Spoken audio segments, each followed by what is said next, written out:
There are 20 decisions on your desk every week. 5 are yours. The other 15 are stealing your calendar.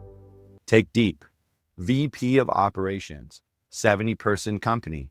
Last week, she spent 45 minutes revising a rollout plan her director could have approved alone. The release paused. 2 people sat waiting on her signature. And in that one meeting, she taught her director a lesson. Even his own decisions were still hers to correct. He walked away corrected, not supported. So the next uncertain call came straight back to her desk. Deep's making 48 decisions a week, and most of them aren't hers. She knows it, her team knows it, but nobody's drawn the line between this is my call and this is yours. Now, I fixed this exact system at companies scaling from 50 to 500 people. The symptom always looks like a people problem. It never is. Here's the line between what stays and what goes. Draw it, and your team stops treating you like the answer key for every decision they don't want to own. There are 2 kinds of decisions. Type 1, high consequence, hard to reverse. Get one wrong, and the company pays for months and sometimes years. And type 2, operational, reversible. Get one wrong, and you lose a little time. Then you learn and move on. Most managers think the hard calls are the type 1 calls. They're not. The hard calls are the type 2 calls that you keep making because you're good at them. The 5 calls you keep are all type 1. The 15 you push down, those are type 2. That's the entire framework, and it sounds simple until you look at your actual calendar. The competence trap lives right here. When you're the best person in the room at type 2 calls, it's tempting to keep making them. But every time you do, you train your team to bring the next one back. You think you're helping, but you're building a dependency. Now, here's what makes it hard. The 5 that stay feel exactly like the 15 that should go. Same kind of work in the moment. The difference isn't how hard the call is. It's what happens if you get it wrong. Let's draw the line. Call 1, strategic direction and resource allocation. Where the organization is going and where the money goes to get there. This isn't a committee decision, and it's not a vote. Gather input. You should. But the final call on which market you enter, which product line you sunset, and which 3 initiatives get headcount while others get cut, that's yours. Deep kept getting pulled into budget debates about a new CRM or warehouse tool. That's not her director's call. She sets the strategic priority, they execute within it. Call 2. He hires an org structure. Who joins the leadership team? Who leads? How the org chart is shaped? What the reporting lines look like? These decisions define the capability of the organization for the next 12 to 24 months. When a director leaves, the backfill call is hers because the shape of the team determines what it can execute. You delegate the process. You keep the final decision. Call 3, standards, values, and ethical boundaries. This one sounds soft, but it's not.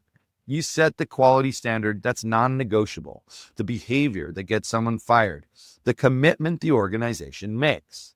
When compliance issues surface or toxic dynamics emerge, that call can't go to a director worried about their relationships. Standards don't enforce themselves. Someone has to hold that line. Call 4, major budget commitments. There's a threshold, and it's different for every organization. Above that number, the decision stays with you, not because you don't trust your team, because above that number, a bad decision changes the trajectory of an entire quarter. Deep doesn't need to approve a $500 subscription. She does need to authorize the $50,000 vendor contract. Set the threshold, publish it, and let your team handle anything below it. Call 5, the true novel exception, the one that doesn't fit, a crisis, no policy anticipated, a customer request breaking every SLA, a partnership requiring a bet the company hasn't made. These don't come up often, but when they do, they need a single accountable person. And that's you. A major client asked Deep for a custom process, one that meant rebuilding her team's entire fulfillment workflow. Nobody had done it. Her director froze. That ambiguity is the signal. When your team can't place a decision in any existing category, it's yours because there's no playbook, and the cost of getting it wrong is unknown. If this taxonomy is clicking for you, drop a comment with the 1 type 2 call you know you should stop making. I read all of those. Everything else goes. 15 calls, 3 categories, 5 each, all reversible, all owned by people closest to the work. This is where your calendar opens up. Category A, execution. Which tool, what order, which milestone, how to run a vendor day to day. Here's the test. If your team picks wrong, they just switch it. Cost is time, not trajectory. So why are you in that meeting? Deep's director picked the wrong tool once. The cost was 3 days. He never made that mistake again, and Deep never touched another tool approval. Category B, customers and partners. This is the one managers cling to the hardest. Refunds and adjustments up to a set limit, cross-functional coordination, local process fixes, communication tactics, escalation inside defined boundaries. The credit given too generously costs money. It doesn't cost direction. Your job is the policy and the limit, not every individual concession. Deep's team was routing every unhappy customer to her, so she set one rule. Credits up to $2,000 the account manager decides. Above that, it escalates. Her inbox stopped being a support queue overnight, and her director handled more decisions in a week than Deep used to make in 6 months. Category C, team health, meeting cadence, onboarding curriculum, built by your senior ICs, retros, quality improvements, documentation, research methods. These live inside the team and they stay there. Deep's team started running retros without her in the room. She found out about the fixes after they'd shipped. So here's what changes. Your team stops asking permission and starts asking for boundaries. That shift, that's the entire game. The pattern across all 15 is the same. The person closest to the work makes the call. You define the boundary. Try to make all 15 yourself and you get slower decisions and a team that just stops thinking. They check out. That's not a people problem. It's a design problem. So, how do you tell them apart in the moment? One test. If your team gets it wrong, does it change the company's trajectory or does it just cost time? If it changes the company, it stays on your desk.